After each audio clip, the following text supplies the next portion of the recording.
तो बड़ी अजीब बात है। पिछले 2-3 दिनों से मैं देख रही हूं, मैंने तो बहुत प्रधानमंत्री देखे हैं। इंदिरा जी को देखा, गोली खाई उन्होंने इस देश के लिए। ಬಹಳ ಆಶ್ಚರ್ಯ ಅನಿಸ್ತದ। ಬಹಳಷ್ಟು ಪ್ರಧಾನಮಂತ್ರಿಗಳನ್ನ ನೋಡಿದ್ದೀನಿ।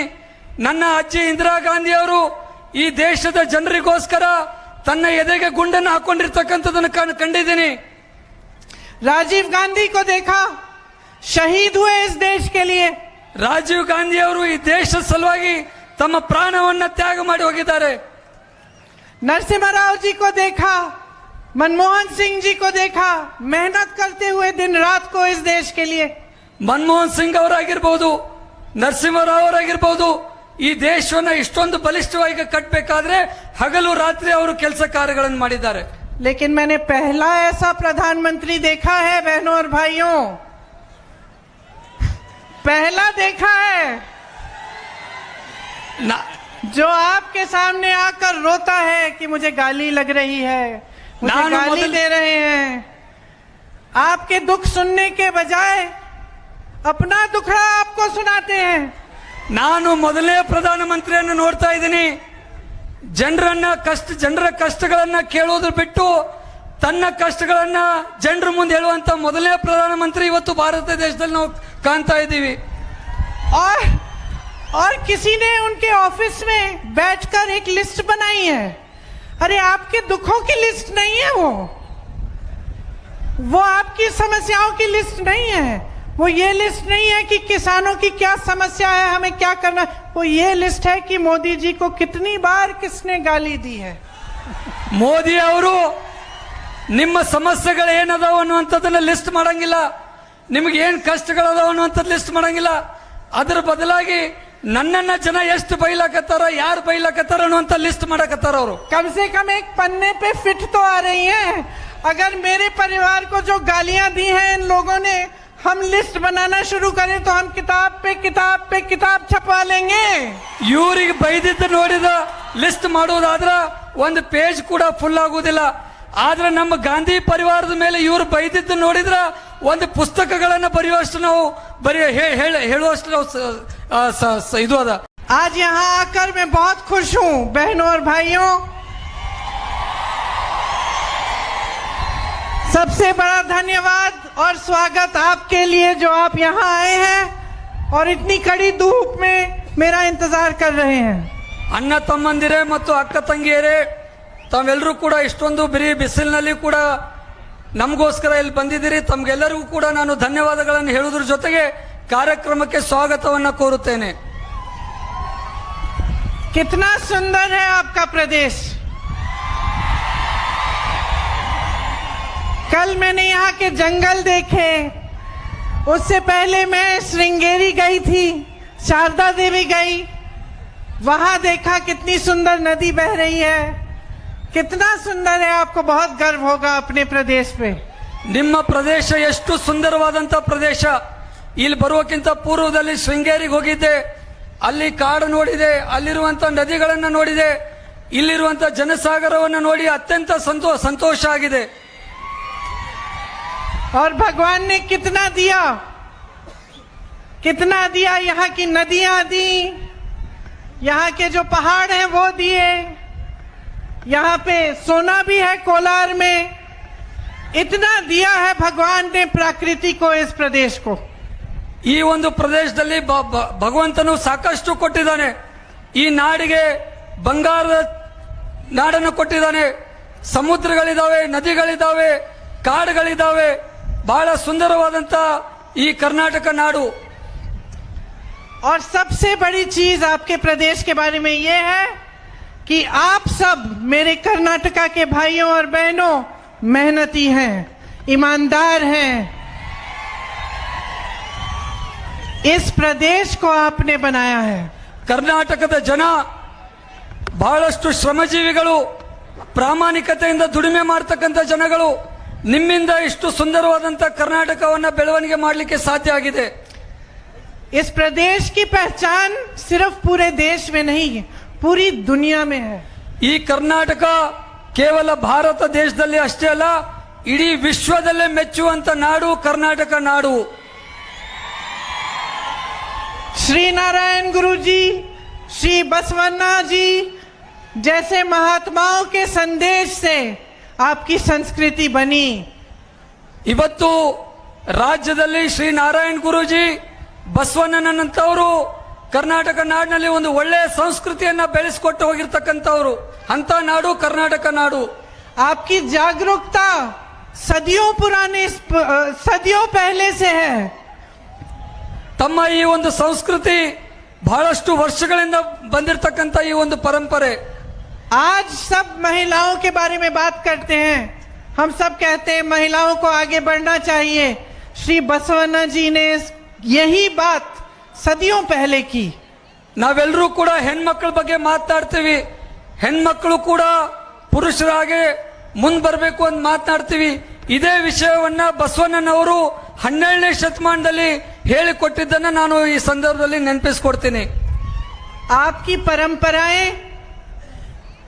बहुत समय से बहुत आगे बढ़ी और पूरे देश पूरी दुनिया से ज्यादा जागरूक आपकी जनता थी। ಈ ಒಂದು ಪರಂಪರೆ ಭಾರತ ದೇಶ ಅಷ್ಟೇ ಅಲ್ಲ, ಇಡೀ ವಿಶ್ವದಲ್ಲಿ ಒಂದು ಅರಿವನ್ನ ಮೂಡಿಸತಕ್ಕಂತ ಪರಂಪರೆ ಇದು। बहुत गर्व होना चाहिए आपको अपने आप पे, ನಮ್ಮೆಲ್ಲರಿಗೂ ಕೂಡ ಅತ್ಯಂತ ಹೆಮ್ಮೆಯ ವಿಷಯ ಅದು। और हमें हमारे पूरे देश को आप पर सबसे ज्यादा गर्व है। ನಮಗೆ ಮತ್ತು ಇಡೀ ನಮ್ಮ ದೇಶಕ್ಕೆ ನಿಮ್ಮ ಮೇಲೆ ಒಂದು ದೊಡ್ಡ ಹೆಮ್ಮೆ ಪಡುವಂತಹ ಸಂದರ್ಭ ಇದು। तो अब आप मुझे बताइए, यहाँ में पे किसान भाई हैं, हाथ उठाइए। ಇಲ್ಲಿರುವಂತ ರೈತರು ಕೈ ಎತ್ತಿ, ರೈತರು ಕೈ ಎತ್ತಿ। गन्ने की खेती करते हैं, ತಾವು ಕಬ್ಬನ್ನ ಬೆಳಿತೀರಿ। आपके लिए सरकार ने 3.5 सालों में आपकी खेती को आगे बढ़ाने के लिए क्या काम किया है? ಇವತ್ತು ಈ ರಾಜ್ಯ ಸರ್ಕಾರ ಕಳೆದ 3 ವರ್ಷದಲ್ಲಿ ನಿಮ್ಮ ಕೃಷಿ ಚಟುವಟಿಕೆ ಹೆಚ್ಚಾಗಬೇಕಾದ್ರೆ ಏನ್ ಮಾಡಿದೆ ಅಂತ ನಾನು ಪ್ರಶ್ನೆ ಮಾಡ್ತಾ ಇದ್ದೀನಿ। कुछ किया है? ಏನಾದ್ರೂ ಮಾಡಿದಾರಾ? नहीं किया। तो भगवान ने जो आपको दिया ದೇವರೇನು ನಿಮಗೆ ಕೊಟ್ಟಿದ್ದಾನೆ, और उसके ऊपर से जो मेहनत आपने की, ಅದರ ಮೇಲೆ ನೀವೇನು ಶ್ರಮ ವಹಿಸಿದ್ದೀರಿ, चाहे धूप हो, चाहे गर्मी हो, चाहे सर्दी हो, चाहे बारिशें हो, किसान तो सुबह उठ के बाहर जाता है ना खेती करने। ನೀವು ರೈತರು ಬಿಸಿಲಿರ್ಲಿ ಚಳಿಗಾಲ ಇರ್ಲಿ ಮಳೆಗಾಲ ಇರ್ಲಿ ಅದ್ ಯಾವ ಕಾಲ ಇದ್ರೂ ಕೂಡ ತಾವು ಬೆಳಿಗ್ಗೆ ಎದ್ದು ತಮ್ಮ ಕೃಷಿ ಭೂಮಿಗೆ ಹೋಗೋದನ್ನ ತಪ್ಪಿಸ್ಲಿಕ್ಕೆ ಸಾಧ್ಯ ಇಲ್ಲ। आपने जितनी मेहनत की फिर भी आप आगे बढ़े नहीं। आपने इतनी मेहनत की लेकिन सरकार ने आपके लिए कोई सुविधा नहीं बनाई। ನೀವು ಎಷ್ಟೇ ಕಷ್ಟಪಟ್ಟು ನೀವು ಬೆಳೆಗಳನ್ನ ತೆಗೆದ್ರೂ ಕೂಡ ಸರ್ಕಾರ ನಿಮ್ ಜೊತೆ ನಿಲ್ಲುವಂತ ಕೆಲಸ ಮಾಡಲಿಲ್ಲ, ಸರ್ಕಾರ ನಿಮಗೆ ಸಹಾಯ ಮಾಡಲಿಲ್ಲ।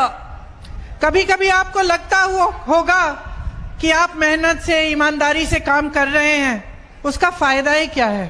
ಕೆಲವೊಂದು ಬಾರಿ ನೀವು ರೈತರಿಗೆ ಅನಿಸಬಹುದು ನಾವ್ ಇಷ್ಟೆಲ್ಲ ಕಷ್ಟಪಟ್ಟು ಹೊಲದಲ್ಲಿ ದುಡಿತೀವಿ ಆದ್ರೆ ಅದ್ರ ಫಾಯ್ದಾ ನಮಗೆ ಸಿಗ್ತಾ ಇಲ್ಲ ಅನ್ನುವಂತ ಭಾವನೆ ನಿಮ್ಮಲ್ಲಿ ಬರ್ತದ।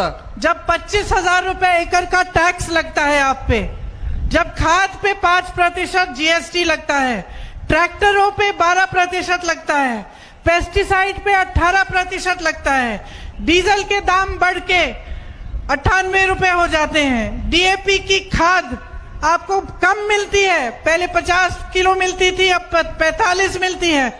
तो आपको लगता होगा कि मैं मेहनत कर रहा हूं, मैं काम कर रहा हूं, चाहे कोई भी मौसम हो, कोई भी परिस्थितियां हो, कितनी भी मुश्किलें हो, मैं मेहनत करता हूं, ईमानदारी से काम करता हूं, लेकिन मेरी मुश्किलें बढ़ते ही चली जा रही हैं, बढ़ते ही चली जा रही हैं।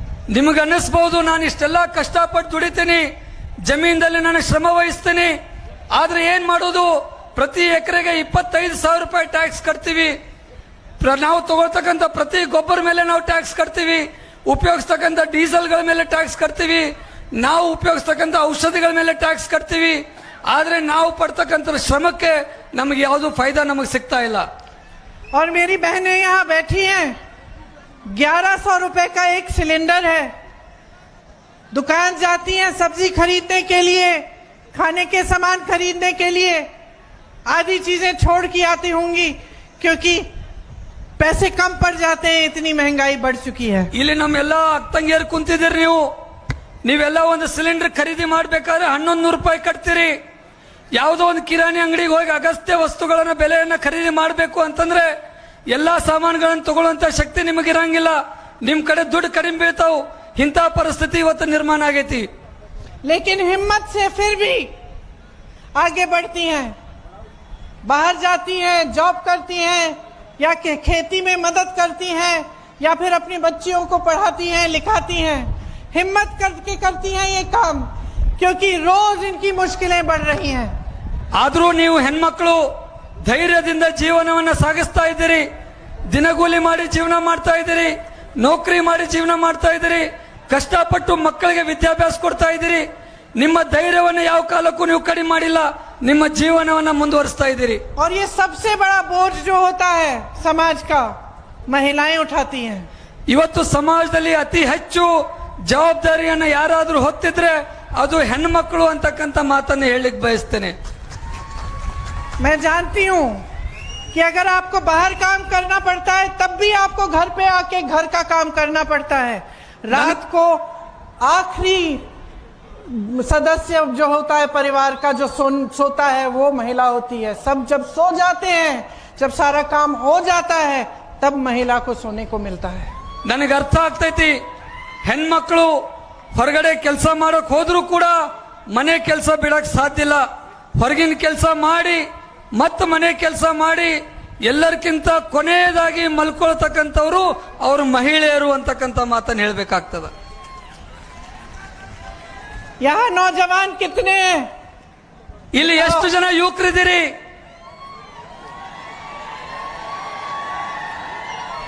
सरकार से रोजगार मिला? ಸರ್ಕಾರದಿಂದ ನಿಮ್ಗೇನಾದ್ರು ಉದ್ಯೋಗ ಸಿಕ್ಕಿದೆಯಾ? नहीं मिला? ಸಿಕ್ಕಿಲ್ವಾ? आपको मालूम है कि इसी सरकार में 2.5 लाख सरकारी पद खाली पड़े हुए हैं। ನಿಮಗೆ ಗೊತ್ತಿದೆಯಾ ಇದೇ ರಾಜ್ಯ ಸರ್ಕಾರದಲ್ಲಿ 2.5 ಲಕ್ಷ ಉದ್ಯೋಗಗಳು ಖಾಲಿ ಇದಾವೆ, ಸರ್ಕಾರಿ ಉದ್ಯೋಗಗಳು ಖಾಲಿ ಇದಾವೆ. आपके हैं ये पद, ಇದೆಲ್ಲ ನಿಮ್ಮ ಹಕ್ಕುಗಳು, ನೀವು ಮಾಡ್ತಕ್ಕಂಥ ಉದ್ಯೋಗಗಳು. ಇದು सरकार के नहीं है, आपके हैं। ಇದು ಸರ್ಕಾರದ ಕೆಲಸ ಅಲ್ಲ, ಇದು ನಿಮ್ಮ ಕೆಲಸ. लेकिन आपको दिए नहीं गए हैं। ಆದ್ರೆ ನಿಮಗೆ ಅದನ್ನು ಒದಗಿಸಿಕೊಡುವಂತ ಕೆಲಸ ಈ ಸರ್ಕಾರ ಮಾಡಲಿಲ್ಲ. आप बेरोजगार हो। ನೀವು ನಿರುದ್ಯೋಗಿಗಳಾಗಿದ್ದೀರಿ. जहाँ जहाँ मैं जाती हूँ कर्नाटका में, जब मैं बच्चों से बात करती हूँ, पूछती हूँ बेटा पढ़ाई की है, हमेशा जवाब आता है कि की है। किसी ने बीएससी की है, किसी ने बीटेक की है, किसी ने कुछ और। सब पढ़े लिखे शिक्षित बच्चे हैं। ನಾನು ಕರ್ನಾಟಕದಲ್ಲಿ ಹಲವಾರು ಯುವಕರನ್ನ ನಾನು ಮಾತಾಡಿಸಿದಾಗ ನಾನು ಕೇಳ್ತೀನಿ, ನೀವು ವಿದ್ಯಾವಂತರಿದ್ದೀರಾ ಅಂತ ಹೇಳಿ. ಬಹಳಷ್ಟು ಜನ ಹೇಳ್ತಾರೆ ನಾನು BA ಮಾಡಿದ್ದೀನಿ, BSc ಮಾಡಿದ್ದೀನಿ, BE ಮಾಡಿದ್ದೀನಿ ಅಂತ ಹೇಳಿ. ಆದ್ರೆ ಇಷ್ಟೆಲ್ಲಾ ಪದವಿಗಳನ್ನು ಮಾಡಿದ್ರು ಕೂಡ ಯಾವುದೂ ನನಗೆ ಉದ್ಯೋಗ ಸಿಕ್ಕಿಲ್ಲ, ನೌಕರಿ ಸಿಕ್ಕಿಲ್ಲ. आपकी आशाएं हैं, उम्मीदें हैं। आप एक ऐसे प्रदेश से आते हो जो दुनिया में जाना जाता है कि यहाँ पे शिक्षित लोग हैं और पढ़ाई करने लायक हैं और जॉब्स करने लायक है। बड़े बड़े इंजीनियर यहाँ से आते हैं, बड़े बड़े टेक के कंपनियों के जो डायरेक्टर हैं यहाँ से आते हैं। ಇವತ್ತು ವಿಶ್ವದಲ್ಲಿ ಕರ್ನಾಟಕ ರಾಜ್ಯದ ಯುವಕರು ಅಂದ್ರೆ ಅತ್ಯಂತ ಬುದ್ಧಿವಂತ ಜನ, ಅತ್ಯಂತ ಶಿಕ್ಷಣವಂತರು. ಆದ್ರೂ ಕೂಡ ನಿಮಗೆ ಆ ಉದ್ಯೋಗ ಸಿಗ್ತಾ ಇಲ್ಲ. ನಿಮ್ಮಲ್ಲಿರುವಂತಹ ಪ್ರತಿಭೆ ಸಾಕಷ್ಟು ದೊಡ್ಡದಿದೆ. ಇವತ್ತು ಖಾಸಗಿ ಕಂಪನಿಗಳಲ್ಲಿ ದೊಡ್ಡ ದೊಡ್ಡ ಹುದ್ದೆಗಳಲ್ಲಿರೋರು ಕರ್ನಾಟಕ ನಾಡಿನವರು ಅಂತ ನಾನು ಹೇಳಲಿಕ್ಕೆ ಬಯಸ್ತೇನೆ. आप भर्ती के एग्जाम्स के लिए पढ़ते हो, खूब मेहनत करते हो, ट्यूशन लेते हो, पैसे भी खर्चते हो, फिर क्या होता है? ನೀವೆಲ್ಲರೂ ಕೂಡ देते हो, ನೀವೆಲ್ಲರೂ ಕೂಡ ನೀವೆಲ್ಲರೂ ಕೂಡ IAS ಎಕ್ಸಾಮ್ಗೆ ಪ್ರಿಪರೇಷನ್ ಮಾಡ್ತೀರಿ, ಬಹಳಷ್ಟು ಓದ್ತೀರಿ, ಕಷ್ಟಪಟ್ಟು ಓದ್ತೀರಿ. ಆದ್ರೆ ಯಾವುದು ಪ್ರಯೋಜನ ಆಗ್ತಾ ಇಲ್ಲ, ನಿಮಗೆ ಉದ್ಯೋಗ ಸಿಗ್ತಾ ಇಲ್ಲ. अब PSI के एग्जाम के लिए पढ़ाई आपने की, क्या हुआ? ನೀವೆಲ್ಲರೂ ಕೂಡ PSI ಎಕ್ಸಾಮ್ ಸಲುವಾಗಿ ಎಷ್ಟೋ ಓದಿದ್ರು ಕೂಡ ಏನಾಯ್ತು PSI ಎಕ್ಸಾಮ್ಗಳಲ್ಲಿ? पुलिस के कर्मचारी यहाँ खड़े हैं, आप सबको मालूम है आज एक एक पोस्ट का रेट फिक्स हो गया है। ಇಲ್ಲಿ ಪೊಲೀಸರು ಸಾಕಷ್ಟು ಜನ ನಿಂತಿದ್ದಾರೆ. ಇವತ್ತು ಒಂದು ಪೊಲೀಸ್ ಹುದ್ದೆಯನ್ನು ಪಡ್ಕೊಳ್ಬೇಕಾದ್ರೆ ಎಷ್ಟು ದುಡ್ಡನ್ನು ಕೊಡಬೇಕಂತ ನಿಮ್ಗೆಲ್ಲರಿಗೂ ಗೊತ್ತಿರುವಂತ ವಿಷಯ. PSI की भर्ती में स्कैम हुआ, पैसे लूटे गए बच्चों से। PSI ಹುದ್ದೆಗಳನ್ನ ನೇಮಕಾತಿ ಮಾಡುವುದರಲ್ಲಿ ದೊಡ್ಡ ಭ್ರಷ್ಟಾಚಾರ ಆಗಿದೆ, ದೊಡ್ಡ ಹಗರಣ ಆಗಿದೆ, ಲಕ್ಷಾಂತರ ರೂಪಾಯಿ ದುಡ್ಡನ್ನ ಜನರಿಂದ ವಸೂಲಿ ಮಾಡುವಂತ ಕೆಲಸ ಆಗಿದೆ. आपके भविष्य बर्बाद किए गए। ನಿಮ್ಮ ಭವಿಷ್ಯವನ್ನ ಹಾಳು ಮಾಡುವಂತ ಕೆಲಸ ಆಗಿದೆ. आज आपके माँ बाप पर क्या बीत रही होगी कि इतनी मेहनत से आपको पढ़ाया लिखाया, आपको शिक्षित किया, और जब असिस्टेंट प्रोफेसर या लेक्चरर या जूनियर इंजीनियर के पोस्ट के लिए आप जाते हैं, जो आपका हक है आपको मिलना चाहिए, तो उनसे और पैसे मांगे जाते हैं। ಇವತ್ತು ನಿಮ್ಮ ತಂದೆ ತಾಯಂದಿರಿಗೂ ಕೂಡ ಸಾಕಷ್ಟು ನೋವಾದ. ಮಕ್ಕಳಿಗೆ ನಾವು ಇಷ್ಟೆಲ್ಲ ಶಿಕ್ಷಣ ಕೊಟ್ಟಿವಿ, ತ್ರಾಸ್ ತಗೊಂಡವ್ರನ್ನೆಲ್ಲ ವಿದ್ಯಾವನ್ನು ಮಾಡಿಸಿದೀವಿ. ಅವ್ರು ಇವತ್ತು ಗೌರ್ಮೆಂಟ್ ನೌಕರಿಯಲ್ಲಿ ಯಾವುದೇ ಲೆಕ್ಚರರ್ ಪೋಸ್ಟ್ ಆಗಿರ್ಬೋದು, ಜೂನಿಯರ್ ಇಂಜಿನಿಯರ್ ಪೋಸ್ಟ್ ಗಳಾಗಿರ್ಬೋದು, ಅದು ಯಾವುದು ಕೂಡ ನಮ್ಮ ಮಕ್ಕಳಿಗೆ ಸಿಗ್ತಾ ಇಲ್ಲ ಅನ್ನುವಂತ ಕೊರಗು ಇವತ್ತು ತಂದೆ ತಾಯಂದಿರಿಲ್ಲದೆ. आपको मालूम है कि जो सरकार 3.5 सालों से कर्नाटका में है, इसके कार्यकाल में 1.6 करोड़ रोजगार खोए गए हैं। ಬಂಧುಗಳೇ 1.6 करोड़ रोजगार खोए गए हैं। ಬಂಧುಗಳೇ, ಈ ರಾಜ್ಯದಲ್ಲಿ ಕಳೆದ 3.5-4 ವರ್ಷದಲ್ಲಿ ನಮ್ಮ ಯುವಕರು ಎಷ್ಟು ಪರ್ಸೆಂಟ್ ಉದ್ಯೋಗ ಕಳ್ಕೊಂಡಿದ್ದಾರೆ ಅಂದ್ರೆ 1.6%. ಅದರ ಅರ್ಥ ಅಂದಾಜು 6 crores 1.6 crores। 1.6 crores, 1.5 ಕೋಟಿ ಜನ ಉದ್ಯೋಗವನ್ನು ಕಳ್ಕೊಂಡಿದ್ದಾರೆ. सरकार का काम था कि आपके लिए रोजगार बनाया जाए, सरकार का काम था कि किसानों की मदद हो, सरकार का काम था कि महिलाएं आगे बढ़ें, और पता चला कि इन 3.5 सालों में रोजगार घटे हैं।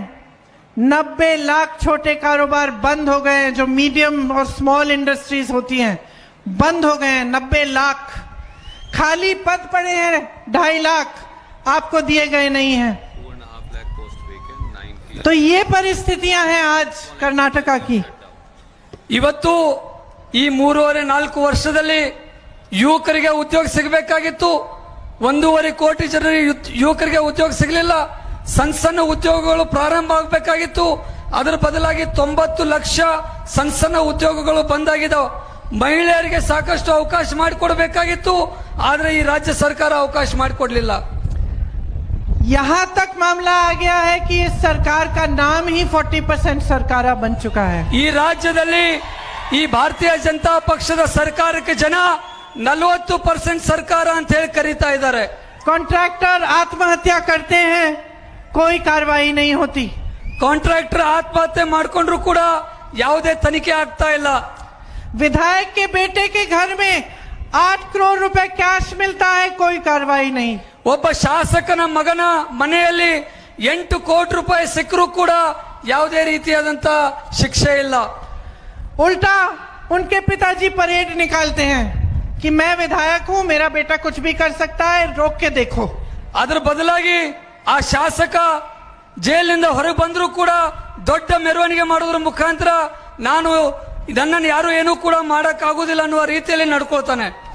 1.5 लाख करोड़ रुपए लूटे हैं कर्नाटका से इस सरकार ने। 1.5 ಲಕ್ಷ ಕೋಟಿ ರಾಜ್ಯ ಸರ್ಕಾರದ ಹಣವನ್ನ ಲೂಟಿಯನ್ನ ಮಾಡಿದ್ದಾರೆ ಈ ಸರ್ಕಾರ. इस 1.5 लाख करोड़ रुपए में आपके 100 एम्स बन सकते थे। ಈ 1.5 ಲಕ್ಷ ಕೋಟಿಯ ಹಣದಲ್ಲಿ ನಿಮ್ಮ 100 ಕನಸುಗಳನ್ನ ಕಟ್ತಕ್ಕಂತ ಕೆಲಸ ಮಾಡಬಹುದಾಗಿತ್ತು. 2000 किलोमीटर से अधिक लंबी 6 लेन की एक्सप्रेसवे बन सकती थी। 2000 ಕಿಲೋಮೀಟರ್ ಉದ್ದದ 6 ರಸ್ತೆ ಇರುವಂತಹ ಒಂದು ರಸ್ತೆಯನ್ನ ನಿರ್ಮಾಣ ಮಾಡಬಹುದಾಗಿತ್ತು. 180 से ज्यादा ESI हॉस्पिटल बन सकते थे। 180ಕ್ಕಿಂತ ಹೆಚ್ಚು ASI ಆಸ್ಪತ್ರೆಗಳನ್ನ ನಿರ್ಮಾಣ ಮಾಡಬಹುದಾಗಿತ್ತು. 750 किलोमीटर लंबी मेट्रो जैसे बेंगलुरु में है वैसी बन सकती थी। 750 ಕಿಲೋಮೀಟರ್ ಉದ್ದದ ಮೆಟ್ರೋ ರೈಲ್ವೆ ಲೈನ್ ಅನ್ನ ಮಾಡಬಹುದಾಗಿತ್ತು. और सबसे बड़ी दुख की बात यह है कि इन पैसों में से 30,000 स्मार्ट क्लासरूम बन सकते थे। ಇವತ್ತು ಬಹಳ ದುಃಖದಿಂದ ನಾನು ಹೇಳಲಿಕ್ಕೆ ಬಯಸ್ತೇನೆ, ಇಷ್ಟು ದುಡ್ಡದಿಂದ 30,000 ಸ್ಮಾರ್ಟ್ ಕ್ಲಾಸ್ ರೂಮ್ ಗಳನ್ನ ನಾವು ನಿರ್ಮಾಣ ಮಾಡಬಹುದಾಗಿತ್ತು, जिसमें लाखों बच्चों को शिक्षा मिल सकती थी। ಅದರ ಮುಖಾಂತರ ಲಕ್ಷಾಂತರ ಮಕ್ಕಳಿಗೆ ಗುಣಮಟ್ಟವಾದಂತ ಶಿಕ್ಷಣವನ್ನ ಕೊಡ್ಲಿಕ್ಕೆ ಸಾಧ್ಯ ಆಗ್ತಿತ್ತು. और 30 लाख अफोर्डेबल हाउसिंग के घर बन सकते थे जो गरीबों के सर पर छत बनते. ಅಷ್ಟೊಂದು ದುಡ್ಡಿನಿಂದ 30 ಲಕ್ಷ ಮನೆಗಳನ್ನ ಬಡವರಿಗೆ, ಯಾರು ನಿರ್ಗತಿಕರಿದ್ದಾರೆ, ಮನೆ ಇಲ್ಲ ಅಂತವರಿಗೆ ಮನೆಯನ್ನ ಕಟ್ಟಿಕೊಡ್ಲಿಕ್ಕೆ ಸಾಧ್ಯ ಆಗ್ತಿತ್ತು. लेकिन क्या कर सकते हैं, जब शुरू से ही सरकार धोखे पे बनी तो उसके बाद से 3.5 सालों के लिए सिर्फ धोखा ही धोखा ही धोखा. ಆದ್ರೆ ಏನ್ ಮಾಡೋದು, ಈ ಸರ್ಕಾರ ಬಂದಿದ್ದೆ ಮೋಸ ಮಾಡಿ ಬಂದಿರತಕ್ಕಂತ ಹಾದಿಯಲ್ಲಿ ಬಂದಿರತಕ್ಕಂತ ಸರ್ಕಾರ ಕಳೆದ 3.5-4 ವರ್ಷ ಈ ರಾಜ್ಯದ ಜನರಿಗೆ ಮೋಸ ಮಾಡುವುದನ್ನು ಬಿಟ್ರೆ ಬೇರೆ ಏನೂ ಮಾಡಿಲ್ಲ. नौजवानों के साथ, किसानों के साथ, छोटे बिजनेसमैन के साथ, महिलाओं के साथ धोखा ही धोखा.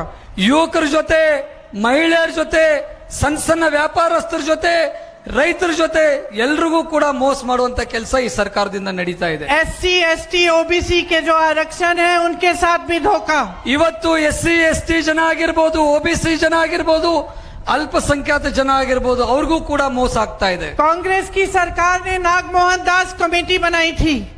उस कमेटी ने उसी समय 4 साल पहले कहा था कि SC के आरक्षण 15 से 17% हो जाने चाहिए. 4 ವರ್ಷ ಹಿಂದೆ ಕರ್ನಾಟಕದಲ್ಲಿ ನಮ್ಮದೇ ಆದಂತ ಸರ್ಕಾರ ನಾಗಮೋಹನ್ ದಾಸ್ ಅವರ ಕಮಿಟಿಯನ್ನ ರಚನೆ ಮಾಡಿ ಅವತ್ತು ಶಿಫಾರಸ್ ಮಾಡಿತ್ತು, ಪರಿಶಿಷ್ಟ ಜಾತಿ ಮತ್ತು ಪರಿಶಿಷ್ಟ ಪಂಗಡದವರಿಗೆ 2% ಮೀಸಲಾತಿಯನ್ನು ಹೆಚ್ಚಳ ಮಾಡಬೇಕು ಅಂತ ಹೇಳಿ.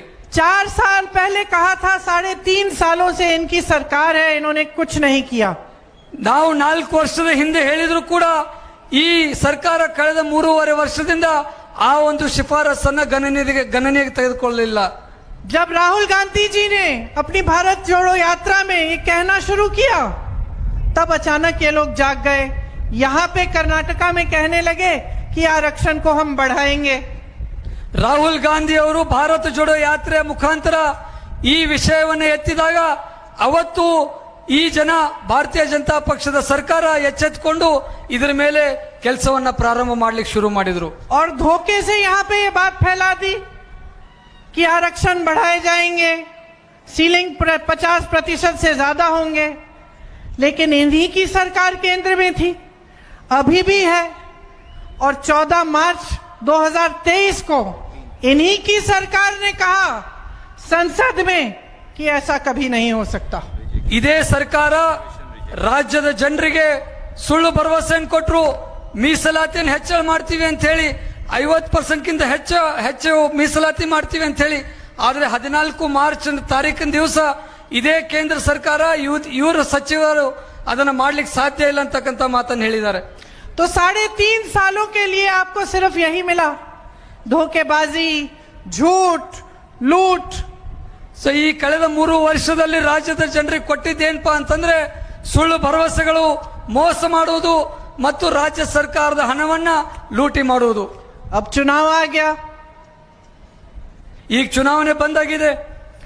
इनके बड़े बड़े नेता दिल्ली से यहाँ आ रहे हैं, प्रधानमंत्री जी आ रहे हैं, गृह मंत्री जी आ रहे हैं, दूसरे प्रदेशों के मुख्यमंत्री जी आ रहे हैं.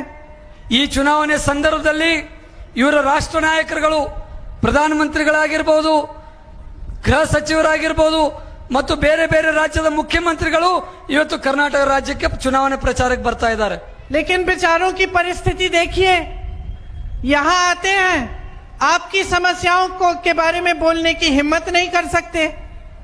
ಇವ್ರು ಇಲ್ಲಿ ಬಂದು ಏನ್ ಮಾತಾಡ್ತಾರೆ, ಇವರಿಗೆ ನಿಮ್ಮ ಸಮಸ್ಯೆ ಬಗ್ಗೆ ಏನು ಹೇಳಲಿಕ್ಕೆ ಅವ್ರಿಗೆ ಅಧಿಕಾರ ಇಲ್ಲ, ಅವ್ರಿಗೆ ನೈತಿಕತೆ ಇಲ್ಲ. क्योंकि बात करेंगे तो कहेंगे क्या?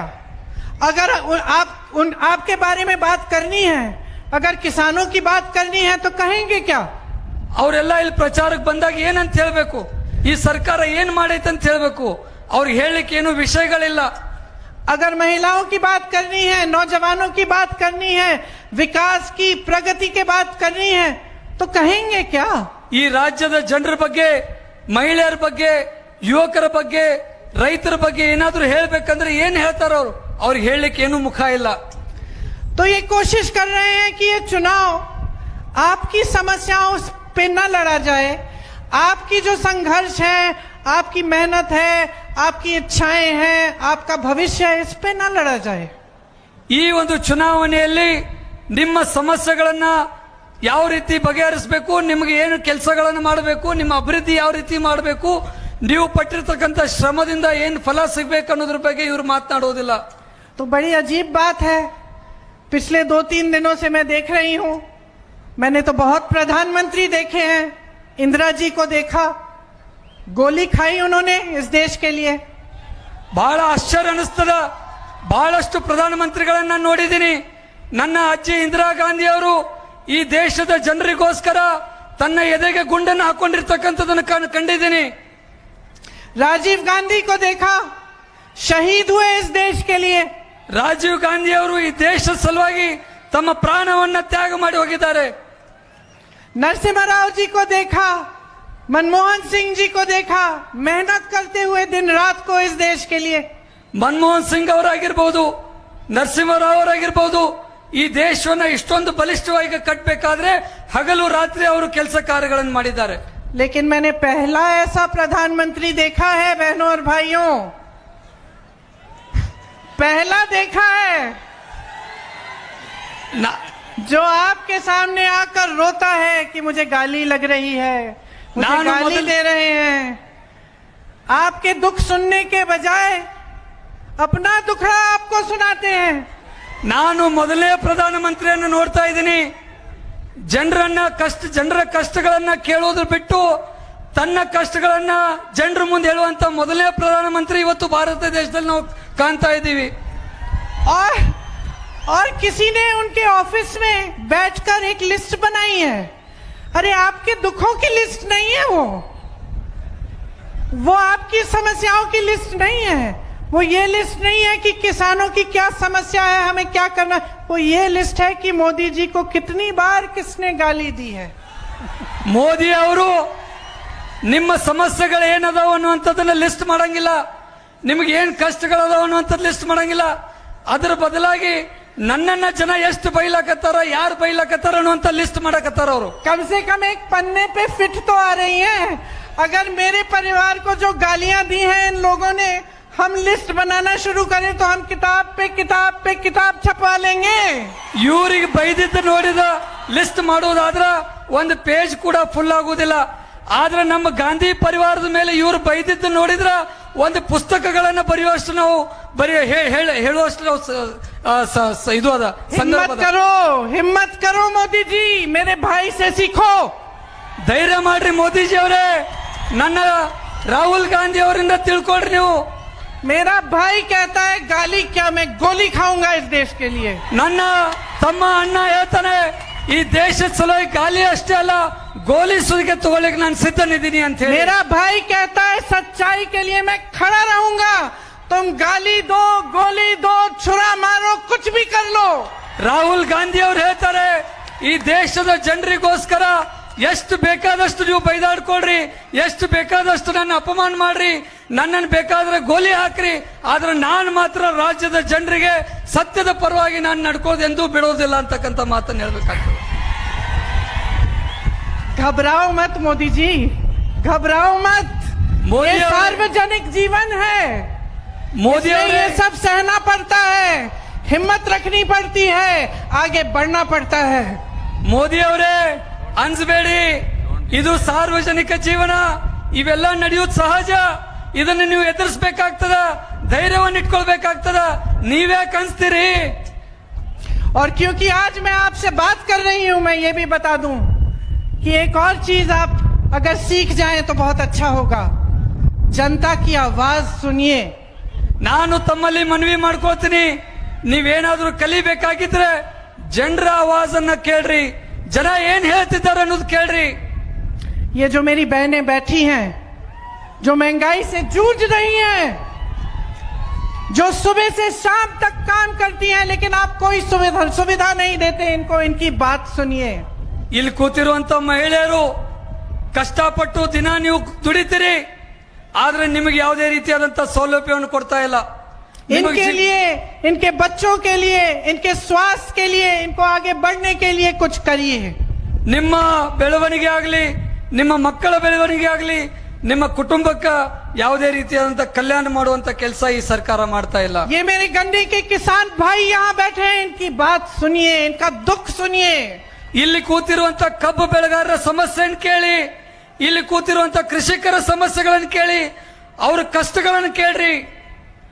जो आपकी सरकार पिछले 3.5 सालों से इन नौजवानों के भविष्य को लूट रही है, इन नौजवानों की बात सुनिए. ಕಳೆದ 3.5-4 ವರ್ಷದಿಂದ ರಾಜ್ಯದ ಯುವಕರು ಉದ್ಯೋಗಗಳನ್ನು ಕೇಳ್ತಾ ಇದ್ದಾರೆ. ಅದರ ಆವಾಜನ್ನ ನೀವು ಕೇಳ್ರಿ, ಅವರ ಕೂಗನ್ನ ನೀವು ಕೇಳ್ರಿ. इस देश की परंपरा रही है, कर्नाटका की परंपरा रही है, बड़े से बड़े महात्मा, बड़े से बड़े महापुरुष आकर जनता के बीच चलते थे. ಈ ದೇಶದ ಪರಂಪರೆ, ಈ ರಾಜ್ಯದ ಪರಂಪರೆ, ಮಹಾನ್ ವ್ಯಕ್ತಿಗಳು ಅವರು ಮಾಡಿರುವಂತ ಪರಂಪರೆ ಏನಪ್ಪಾ ಅಂತಂದ್ರೆ ಜನರ ಮಧ್ಯದಲ್ಲೇ ಇರುವಂತ ಕೆಲಸ ಮಾಡಿದ್ದನ್ನ ನಾವು ನೋಡಿದ್ದೀವಿ. जनता के सामने झुकते थे, ಜನರ ಮುಂದೆ ತಲೆ ಬಾಗಿಸಿ ನಿಲ್ಲುವುದನ್ನು ನಾವು ನೋಡಿದ್ದೀವಿ. जनता का आदर करते थे, ಜನರಿಗೆ ಗೌರವವನ್ನು ಕೊಡುವಂತ ಕೆಲಸ ಮಾಡಿದ್ದನ್ನು ನೋಡಿದ್ದೀವಿ. और यही हमारे लोकतंत्र की नींव है. ಇದೇ ನಮ್ಮ ಲೋಕತಂತ್ರದ ಒಂದು ವಿಶೇಷತೆ. और इसी नींव को कांग्रेस पार्टी ने डाला. ಇದನ್ನ ಕಾಂಗ್ರೆಸ್ ಪಕ್ಷ ತನ್ನ ಒಂದು ತತ್ವ ಸಿದ್ಧಾಂತಗಳಲ್ಲಿ ಅಳವಡಿಸಿಕೊಂಡಿದೆ. इसी सिद्धांत को लेकर कांग्रेस पार्टी की सरकारें बनती हैं. ಇದೇ ತತ್ವ ಸಿದ್ಧಾಂತದ ಆಧಾರದ ಮೇಲೆ ಕಾಂಗ್ರೆಸ್ ಪಕ್ಷ ಅಧಿಕಾರಕ್ಕೆ ಬರ್ತದೆ. आपको याद होगा जब कर्नाटका में कांग्रेस की सरकार बनी तो किसानों के कर्ज माफ करने शुरू किए. ನಿಮ್ಮೆಲ್ಲರಿಗೂ ಕೂಡ ನೆನಪದ, ರಾಜ್ಯದಲ್ಲಿ ಕಾಂಗ್ರೆಸ್ ಪಕ್ಷ ಅಧಿಕಾರದಲ್ಲಿದ್ದಾಗ ರೈತರ ಸಾಲ ಮನ್ನಾ ಮಾಡುವಂತ ಕಾರ್ಯಕ್ರಮ ನಮ್ಮ ಕಾಂಗ್ರೆಸ್ ಪಕ್ಷ ಮಾಡಿರ್ತಕ್ಕಂಥದ್ದು. आपको क्षीर भाग्य मालूम है, याद है आपको? ತಮ್ಮೆಲ್ಲರಿಗೂ ಕೂಡ ಕ್ಷೀರ ಭಾಗ್ಯ ಕೊಟ್ಟಿದ್ದು ನೆನಪಿದೆಯಾ? पशु भाग्य, ಪಶು ಭಾಗ್ಯ ಕೊಟ್ಟಿದ್ದು ನೆನಪಿದೆಯಾ?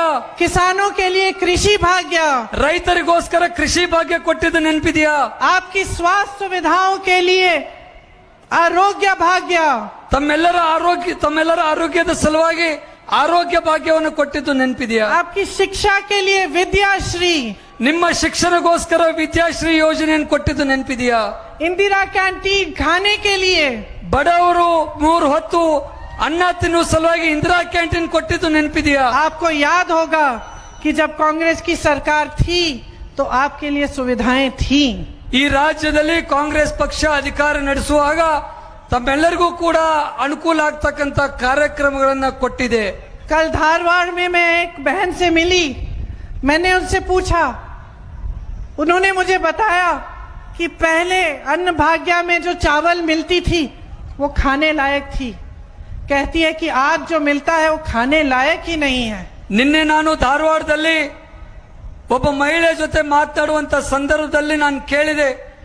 ಆ ಮಹಿಳೆ ಹೇಳಿದ್ಲು, ಹಿಂದೆ ನಮ್ಮ ಸರ್ಕಾರ ಇದ್ದಾಗ ನಾವು ಕೊಡುವಂತ ಅಕ್ಕಿ ನಾವು ಜನ ತಿನ್ನುವಂಗಿರ್ತಿತ್ತು, ಆದರೆ ಇವತ್ತು ಭಾರತೀಯ ಜನತಾ ಪಕ್ಷದ ಸರ್ಕಾರ ಏನು ಅಕ್ಕಿ ಕೊಡ್ತಾ ಇದೆ ಅದು ತಿನ್ನುವ ಲಾಯಕ್ಕಿಲ್ಲ. राजस्थान, छत्तीसगढ़, हिमाचल प्रदेश में जो कांग्रेस की सरकारें हैं उन्होंने किसानों के कर्ज माफ किए हैं. 18 लाख किसान छत्तीसगढ़ में उनके कर्ज माफ हुए हैं. ಇವತ್ತು ರಾಜಸ್ಥಾನ್, ಛತ್ತೀಸ್ಗಢ ಮತ್ತು ಬೇರೆ ರಾಜ್ಯದಲ್ಲಿ ಏನು ಕಾಂಗ್ರೆಸ್ ಪಕ್ಷ ಅಧಿಕಾರ ನಡೆಸ್ತಾ ಇದೆ ಆ ರಾಜ್ಯದಲ್ಲಿ ರೈತರು ಮಾಡಿರುವಂತ ಸಾಲವನ್ನ ಮನ್ನಾ ಮಾಡುವಂತ ಕಾರ್ಯ ನಾವು ಮಾಡಿದ್ದೇವೆ. हम जनता के बीच गए, हमने उनकी आवाज सुनी. उन्होंने बताया कि उनको पुरानी पेंशन स्कीम चाहिए. आज राजस्थान, छत्तीसगढ़ और हिमाचल में पुरानी पेंशन स्कीम है. ನಾವು ಜನರ ಮಧ್ಯದಲ್ಲಿದ್ದು ಜನರ ಸಮಸ್ಯೆಗಳನ್ನು ಕೇಳಿದೀವಿ. ನೌಕರಸ್ಥರು ಓಲ್ಡ್ ಪೆನ್ಷನ್ ಸ್ಕೀಮ್ ಬೇಕು ಅಂತೇಳಿ ಹೋರಾಟ ಮಾಡಿದ್ರು. ಇವತ್ತು ಕಾಂಗ್ರೆಸ್ ನೇತೃತ್ವದ ಸರ್ಕಾರ ರಾಜಸ್ಥಾನ ಆಗಿರ್ಬೋದು, ಛತ್ತೀಸ್ಗಢ ಆಗಿರ್ಬೋದು ಮತ್ತು ಹಿಮಾಚಲ್ ಪ್ರದೇಶ ಆಗಿರ್ಬೋದು, ಅಲ್ಲಿ ನಾವು ಓಲ್ಡ್ ಪೆನ್ಷನ್ ಸ್ಕೀಮ್ ಅನ್ನ ಜಾರಿಗೆ ತಂದಿದ್ದೀವಿ. बहनों, हमारी सरकार में राजस्थान में स्वास्थ्य को एक अधिकार बना दिया है. इसका मतलब है कि स्वास्थ्य सेवाएं आपको देनी पड़ेंगी सरकार को. ರಾಜಸ್ಥಾನದಲ್ಲಿ ಸ್ವಾಸ್ಥ್ಯದ ಬಗ್ಗೆ ನಾವು ಯೋಜನೆಗಳನ್ನು ತಂದಿದ್ದೀವಿ. इसी तरह से तमाम ऐसी स्कीमें हैं जो हमारी सरकारों में अभी भी लागू हैं. छत्तीसगढ़ में सबसे ज्यादा दाम मिलता है धान का. पूरे ಇವತ್ತು- देश में। ಇವತ್ತು ಛತ್ತೀಸ್ಗಢ ರಾಜ್ಯದಲ್ಲಿ ನಮ್ಮ ಸರ್ಕಾರ ಕಾಂಗ್ರೆಸ್ ಪಕ್ಷದ ನೇತೃತ್ವದ ಸರ್ಕಾರದಲ್ಲಿ ಅತಿ ಹೆಚ್ಚು ದರವನ್ನು ನಾವು ಕೊಡ್ತಾ ಇದ್ದೀವಿ। तो इसी तरह से हम यहाँ पे कर्नाटका में कुछ गारंटी लाना चाहते हैं। ಅದೇ ರೀತಿ ಕರ್ನಾಟಕ ರಾಜ್ಯದಲ್ಲೂ ಕೂಡ ತಮಗೆಲ್ಲರಿಗೂ ಕೆಲವೊಂದಿಷ್ಟು ಗ್ಯಾರಂಟಿಗಳನ್ನು ನಾವು ತರ್ತಾ ಇದ್ದೀವಿ। सबसे पहली युवाओं के लिए युवा निधि, ಮೊದಲನೇ ಯೋಜನೆ ರಾಜ್ಯದ ಯುವಕರಿಗೆ ಯುವತರಿಗೆ ಯುವ ನಿಧಿ ಅನ್ನುವಂತ ಕಾರ್ಯಕ್ರಮ। इसमें अगर आपने ग्रेजुएशन किया है और आपके पास रोजगार नहीं है तो हर महीने आपको 3,000 रुपए सरकार देगी। ಇವತ್ತಿನ ಯುವಕರು ತಾವೇನು ಡಿಗ್ರಿ ಮಾಡ್ಕೊಂಡಿದ್ದೀರಿ ಆದ್ರೆ ನಿರುದ್ಯೋಗಿಗಳಾಗಿದ್ದೀರಿ, ನಿಮಗೆ ಯಾವುದೇ ಉದ್ಯೋಗ ಸಿಕ್ಕಿಲ್ಲ, ಅಂತ ನಿರುದ್ಯೋಗಿಗಳಿಗೆ ಪ್ರತಿ ತಿಂಗಳ 3,000 ರೂಪಾಯಿ ಕೊಡುವಂತ ಒಂದು ಯೋಜನೆ ಯುವ ನಿಧಿಯನ್ನ ನಾವು ರಾಜ್ಯದಲ್ಲಿ अगर ಜಾರಿಗೆ आपने ತರ್ತಾ ಇದ್ದೀವಿ। डिप्लोमा किया है तो आपको 1,500 रुपए महीने मिलेंगे। ನೀವು ಡಿಪ್ಲೊಮಾ ಮಾಡಿದ್ರೆ ನಿಮಗೆ 1,500 ರೂಪಾಯಿ ಕೊಡುವಂತ ಕಾರ್ಯಕ್ರಮವನ್ನು ತರ್ತಾ ಇದ್ದೀವಿ। जो 2.5 लाख जॉब खाली हैं सरकार के, उनको कांग्रेस पार्टी भरेगी। ಇವತ್ತು ರಾಜ್ಯದಲ್ಲಿರುವಂತ 2.5 ಲಕ್ಷ ಹುದ್ದೆಗಳೇನು ಖಾಲಿ ಇದ್ದಾವೆ ಸರ್ಕಾರಿ ನೌಕರಿಗಳು, ಕರ್ನಾಟಕದಲ್ಲಿ ಕಾಂಗ್ರೆಸ್ ಪಕ್ಷ ಅಧಿಕಾರಕ್ಕೆ ಬಂದ ಮೇಲೆ ಆ ಎಲ್ಲಾ ಖಾಲಿ ಹುದ್ದೆಗಳನ್ನ ಭರ್ತಿ ಮಾಡುವಂತ ಕೆಲಸ ನಾವು ಮಾಡ್ತೀವಿ। मेरी बहनों, मैं जानती हूं कि आपका संघर्ष कितना है। मैंने पहले भी कहा, पूरे समाज का बोझ आप उठाती हैं, महंगाई का बोझ भी आप ही उठा रही हैं। इसीलिए जो मेरी गृहस्थ बहनें हैं उनके लिए यह तय किया गया है कि 2,000 रुपए प्रति माह आपको दिया जाएगा, आपके ही खाते में जाएगा। ತಾಯಂದಿರೇ, ನನಗೆ ಅರ್ಥ ಆಗ್ತೈತಿ ತಾವು ಪಡುವಂತ ಕಷ್ಟ ಎಷ್ಟು ಐತೆ ಅಂತ ಹೇಳಿ। ತಮ್ಮ ಜೀವನ ನಡೆಸಬೇಕಾದ್ರೆ ಸಾಕಷ್ಟು ತೊಂದರೆಗಳನ್ನ ನೀವು ಅನುಭವಿಸ್ತೀರಿ। ನಿಮಗೋಸ್ಕರ ಪ್ರತಿ ತಿಂಗಳ 2,000 ರೂಪಾಯಿಯನ್ನ ಕೊಡುವಂತ ಕಾರ್ಯಕ್ರಮವನ್ನ ಈ ರಾಜ್ಯದಲ್ಲಿ ನಾವು ಜಾರಿಗೆ ತರ್ತಾ ಇದ್ದೀವಿ। 200 यूनिट बिजली की फ्री मिलेगी, ये गृह ज्योति योजना है। ಇವತ್ತು ರಾಜ್ಯದಲ್ಲಿ ಗೃಹ ಜ್ಯೋತಿ ಅಂತ ಹೇಳಿ ಪ್ರತಿ ಮನೆಗೆ 200 ಯೂನಿಟ್ ವಿದ್ಯುತ್ ಅನ್ನ ಉಚಿತವಾಗಿ ಕೊಡುವಂತ ಕಾರ್ಯಕ್ರಮವನ್ನ ಕರ್ನಾಟಕ ರಾಜ್ಯದಲ್ಲಿ ತರ್ತಾ ಇದ್ದೀವಿ। बहनों को जो 2,000 रुपए वाली योजना है उसे गृह लक्ष्मी नाम दिया है। ಇವತ್ತೇನು ಹೆಣ್ಮಕ್ಕಳಿಗೆ ಪ್ರತಿ ತಿಂಗಳ 2,000 ರೂಪಾಯಿ ಕೊಡ್ಬೇಕಂತ ಹೇಳಿ ಯೋಜನೆಯನ್ನು ತರ್ತಾ ಇದ್ದೀವಿ, ಅದಕ್ಕೆ ನಾವು ಗೃಹ ಲಕ್ಷ್ಮಿ ಅಂತ ಹೇಳಿ ಹೆಸರನ್ನು ಇಟ್ಟಿದ್ದೀವಿ।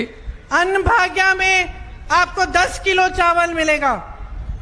ಅನ್ನ ಭಾಗ್ಯದಲ್ಲಿ ನಿಮಗೆ ಈಗ ಸಿಗುವಂತ 5 ಕಿಲೋ ಬದಲಾಗಿ ಕಾಂಗ್ರೆಸ್ ಪಕ್ಷ ಅಧಿಕಾರಕ್ಕೆ ಬಂದ ಮೇಲೆ 10 ಕಿಲೋ ಅಕ್ಕಿ ಕೊಡುವಂತ ಕಾರ್ಯಕ್ರಮವನ್ನು ನಾವು ತರ್ತಾ ಇದ್ದೀವಿ।